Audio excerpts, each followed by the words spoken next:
533쪽입니다. 25절에서 20장 1절 말씀 같이 읽겠습니다. 거만한 자를 때리라. 그리하면 어리석은 자도 지혜를 얻으리라. 명철한 자를 견책하라. 그리하면 그가 지식을 얻으리라. 아비를 구박하고 어미를 쫓아내는 자는 부끄러움을 끼치며 능욕을 부르는 자식이니라. 내 아들아, 지식의 말씀에서 떠나게 하는 교훈을 듣지 말지니라. 망령된 증인은 정의를 업신여기고 악인의 입은 죄악을 삼키느니라. 심판은 거만한 자를 위하여 예비된 것이요 채찍은 어리석은 자의 등을 위하여 예비된 것이니라. 포도주는 거만하게 하는 것이요 독주는 떠들게 하는 것이라. 이에 미혹되는 자마다 지혜가 없느니라. 아멘. 읽으신 본문은 거만함이라는 주제로 같이 연결해서 이야기할 수 있는, 묵상할 수 있는 그런 구절들로 쭉 이어지고 있습니다. 거만함이 어떤 거냐? 거만함, 교만 같이 보셔도 되겠죠. 거만함에 대해서 특징이나 결과나 우리가 살펴야 될 고민이나 이런 부분들을 우리 같이 좀 보기를 원합니다. 26절, 25절 한번 보시죠. 26절을 같이 볼게요. 26절 같이 읽습니다. 아비를 구박하고 어미를 쫓아내는 자는 부끄러움을 끼치며 능욕을 부르는 자식이니라. 아멘. 거만함이라는 주제로 쭉 이어지고 있다는 전제를 가지고 보면 거만함의 중요한 특징 중에 하나가 권위를 인정하고 받아들일 줄 모른다라는 겁니다. 부모를 구박하고 보면 그렇죠. 아비를 구박하고 어미를 쫓아내고 부모의 권위를 인정할 줄 모르고 공경할 줄 모르고 따르고 받아들일 줄 모르는 것, 그죠? 거만한 자식, 거만한 자녀의 모습인 거죠. 그런데 이들은 바로 능욕을 당한다, 수치를 당한다 말씀을 합니다. 다르게 보면 권위를 인정할 줄 알고 수용할 줄 아는 것이 참된 겸손입니다 라고 말할 수 있을 겁니다. 이 권위의 연장선상에 누가 있냐면 사실은 하나님이 계신 거거든요. 우리 부모님을 대할 때 우리 5월 가정의 달 그렇게 말하는데 부모님을 바라볼 때 또 한편으로는 부모 된 우리의 모습에서 고민해야 될 바가 사실은 이 부분입니다. 하나님이 부모에게 권위를 맡겨주시는 것은 하나님의 권위가 어떻게 보면 위임되어 있는 그러한 자리가, 그러한 위치가 부모라는 위치입니다. 그 이야기는 내가 부모로서 건강하게 우리의 자녀들에게 행사하고 돌보고 이것들을 하지 못하면 영적으로는 우리 아이들이 하나님께 대한 하나님의 상이 일그러진다는 이야기입니다. 부모 때문에 하나님의 상이 일그러질 수 있고 하나님의 상이 왜곡되게 된다는 거죠. 부모를 향한 잘못된 마음이 하나님을 향한 뒤틀린 마음과 뒤틀린 신앙을 형성할 수 있게 된다라고 볼 수 있습니다. 또 자녀된 입장에서 부모의 권위를 대할 때 건강하게 부모의 권위를 대하고 말씀대로 공경하고 존중하고 순종하고 따를 수 있는 그 삶이 하나님을 향해 건강하게 하나님을 향한 소중한 건강한 신앙으로 온전한 신앙으로 연결될 수 있다라는 겁니다. 그 권위에 대한 인정과 수용할 수 있는 것이 참된 겸손이랍니다. 참된 겸손이야말로 하나님과 하나님의 백성 사이의 관계에서 정말 우리에게 아무리 강조해도 지나치지 않은 것이 사실은 겸손이라는 태도입니다. 거만함이 하나님과 우리 사이에 놓여지면, 궁극적 권위와 우리 사이에 거만함이 놓여지면 우리는 그 하나님의 권위를 인정하고 온전히 인정하고 순종하고 따라갈 수 없게 되어버립니다. 나한테 맞을 때는, 나한테 괜찮을 때는, 내 생각과 맞고 내 계산과 맞을 때는 얼마든지 하나님을 따라가고 예배합니다. 그런데 내 계산과 내가 생각하는 이익과 과정과 계산이 틀려질 때는 얼마든지 하나님의 권위도 인정하지 않고 거절하고 왜곡시킬 수 있는 것이 거만함의 모습이라는 겁니다. 오늘 우리의 삶에 참된 겸손은 권위를 인정하고 수용할 줄 아는 것이랍니다.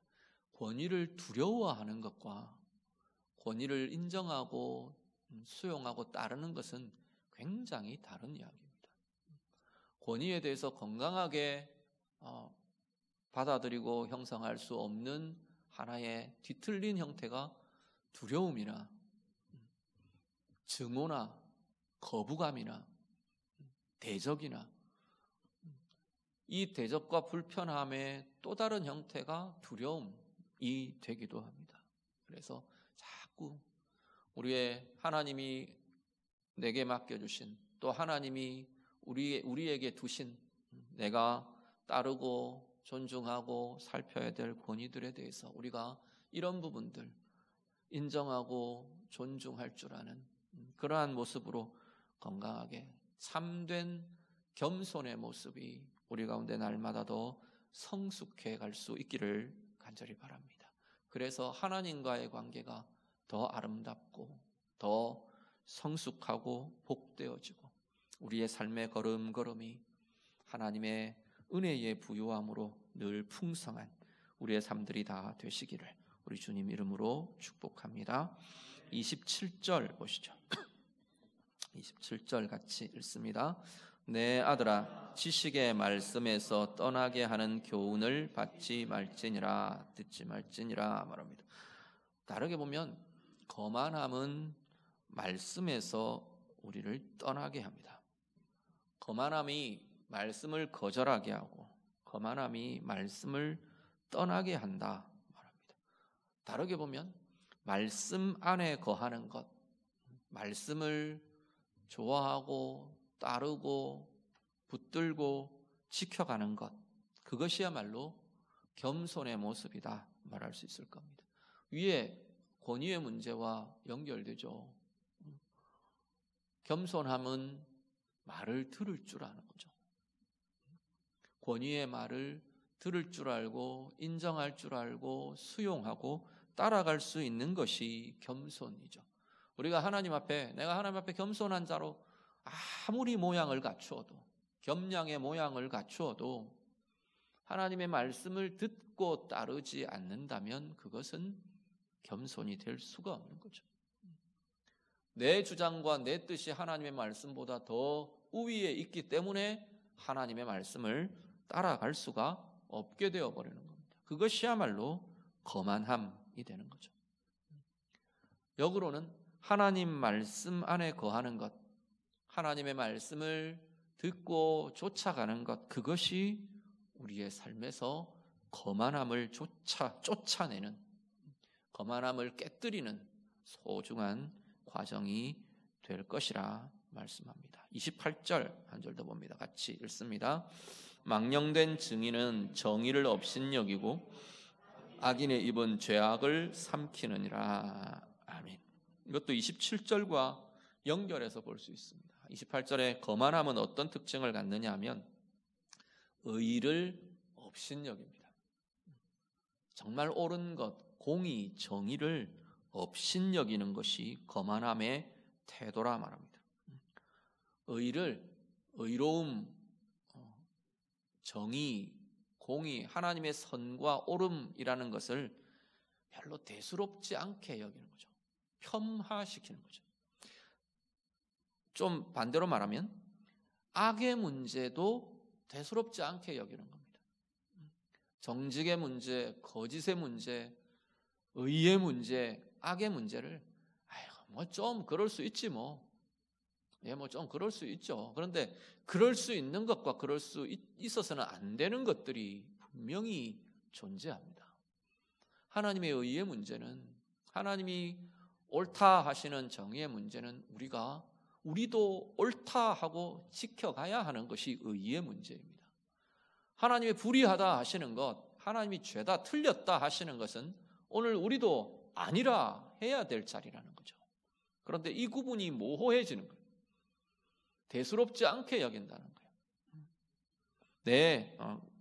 내 주장, 내 생각, 그냥 늘 자신이 옳다고 여기기 때문에 스스로가 의의 중심이 되어버려서 하나님의 의, 하나님의 옳음을 대수롭지 않게 여긴다는 거죠.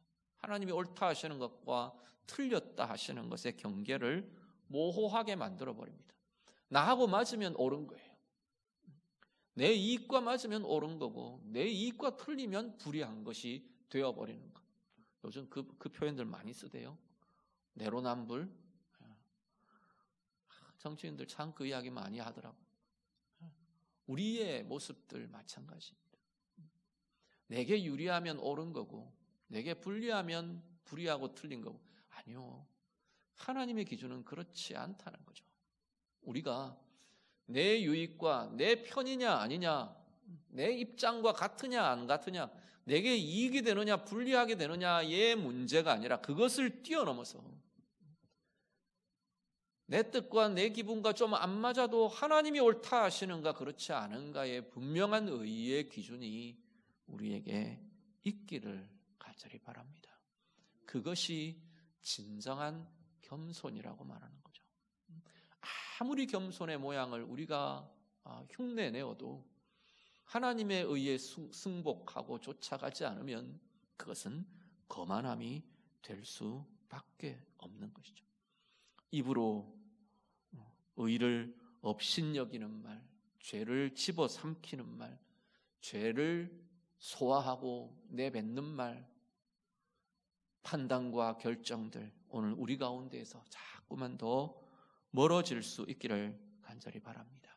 하나님의 말씀에 정말로 우리가 인정하며 쫓아가며 하나님이 옳다 하시는 의를 행하고 이루어갈 줄 아는 진정한 겸손이 우리 가운데 날마다 더 새롭고 힘있게 세워지게 되기를 우리 주님 이름으로 축복합니다. 20장 1절을 보시죠. 20장 1절 같이 읽습니다. 포도주는 거만하게 하는 것이요 독주는 떠들게 하는 것이라. 이에 미혹되는 자마다 지혜가 없느니라. 아멘. 거만함의 모습을 이야기하면서 포도주를 가지고 나왔어요. 포도주와 독주. 이 말은 술에 취하는 것, 이렇게 보시면 크게 다르지 않을 겁니다. 왜 술에 취하는 것이 왜 거만함과 연결되느냐 하면, 술이 취하면 어떻게 되냐 하면 감각과 판단을 알코올이 지배를 합니다. 술이 지배를 합니다. 그래서 감각이 무뎌져요. 판단도 흐려져요. 그래서 연결되는 것은 다른 사람의 말에 귀 기울이가 어렵게 됩니다. 이렇게 술자리 하시는 분들 보면은 이렇게 자꾸 소리가 높아져요. 언성이 막 썩내고 싸우는 게 아닌데 왜 소리가 자꾸 커지느냐 하면 감각이 자꾸 좀 둔해지거든요. 그러니까 자꾸 소리가 커지고 높아져요. 막 떠들고 소리 막 이렇게 하는 거죠. 대화를 그냥 일반 대화를 하는데 자꾸 커지는 거죠. 감각과 소리가 무뎌지고 판단도 흐려집니다. 중요한 것은 다른 사람의 말에 귀 기울이기가 어렵게 됩니다.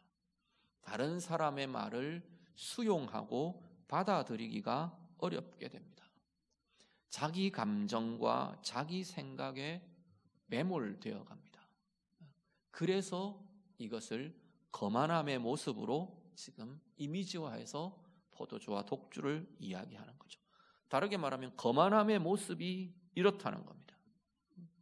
거만함은 다른 사람의 말과 생각과 의견에 귀 기울일 수 없게 만들어버립니다. 당연히 받아들일 수용할 수 없게 되어버리죠. 거만함은 자기 생각이나 자기 감정에 매몰됩니다. 그래서 다른 사람의 생각, 다른 사람의 감정, 다른 사람의 입장, 다른 사람의 의견을 이해하고 수용하는 것이 어렵게 되어버리는 거죠. 그리고 그것이야말로 성경은 뭐라 그러냐면 어리석음이다 말합니다. 20장 1절 맨 끝에 보면 이에 미혹되는 자마다 지혜가 없느니라. 그것이야말로 어리석은 것이다 말합니다. 오늘 우리들이요, 내 생각, 내 감정에 매몰되어 가는 것, 그것 우리를 자꾸 침잠되게 가라앉게 만듭니다. 내 생각과 내 감정에만 매몰되고 묻히면 자꾸 가라앉아요. 감정도 가라앉고 생각도 가라앉고 삶도 자꾸 가라앉습니다. 다른 사람의 말과 다른 사람의 생각과 다른 사람의 감정을 인정하고 관심 가지고 들어줄 줄 알고 받아줄 줄 아는 것이 우리 스스로 나 자신을 건강하게 만들어가는 굉장히 중요한 길이 된다는 겁니다. 그것은 상대방을 존중하는 존중, 겸손이 없으면 그 일들은 행하기가 어려워집니다. 상대방에 대한 존중이 없으면 상대방 이야기 귀 기울이지 않습니다. 상대방에 대해서 내가 존중할 줄 모르면 상대방의 마음과 생각 받아들일 수 없게 되고 이해하려고 들지 않게 되는 거죠. 오늘 우리의 삶이 자꾸만 더 거만함과 높아짐들이 깨어지고 내려놓아지면서 겸비함으로 다른 사람의 생각이나 감정이나 말에 귀 기울일 줄 알고 들어줄 줄 알고 수용할 수 있고 그렇게 건강하고 힘있는 삶으로 세워져가는 우리 모두가 다 될 수 있기를 우리 주님 이름으로 축복합니다. 그리고 25절과요 그리고 29절의 말씀은 거만함이 낳는 결과, 거만함이 초래하는 결과라고 볼 수 있겠죠. 그런 것들을 짚어줍니다. 자, 25절을 같이 보시죠. 25절 같이 읽습니다. 거만한 자를 때리라. 그리하면 어리석은 자도 지혜를 얻으리라. 명철한 자를 견책하라.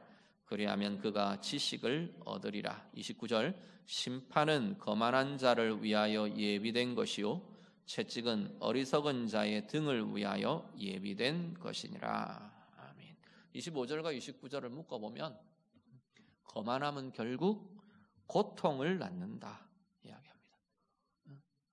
거만한 자를 때리라 이야기합니다. 그 이야기는 다르게 말하면 때리지 않으면 거만함은 깨지지 않는다는 이야기. 뒤집어 보면 지금 그 이야기라는 거예요. 아무리 좋은 말로 알려져도 거만한 자는 지혜와 지식을 받아들이지 않는다라는 이야기. 그 대조되는 게 25절 하반절이에요. 명철한 자는 꾸짖기만 해도 네 잘못이다 설득하고 꾸짖기만 해도 받아들인다는 거예요. 지식을 얻게 된다는 거죠. 그런데 거만한 자는 안 받아들인다는 겁니다. 그래서 어떻게 해요? 때려야 된다는 거예요. 때리지 마시고 우리는 실제로 때리면 큰일 납니다. 요즘은 우리 애들도 이렇게 훈육을 때리는 훈육을 못하게 하는 판인데 큰일 납니다. 때리라라고 하는 것은 그만큼 거만함은 결국은 고통을 초래한다라는 거예요. 깨지고 아프고 상하게 되는 길이 거만함이다라고 말합니다. 그렇지 않으면 돌아보지 않는다는 거죠. 돌이키지 않는다는 거죠. 수용하지 못한다는 이야기인 거죠. 거만함은 깨진답니다. 상한답니다. 29절도 마찬가지죠. 심판을 겪는답니다.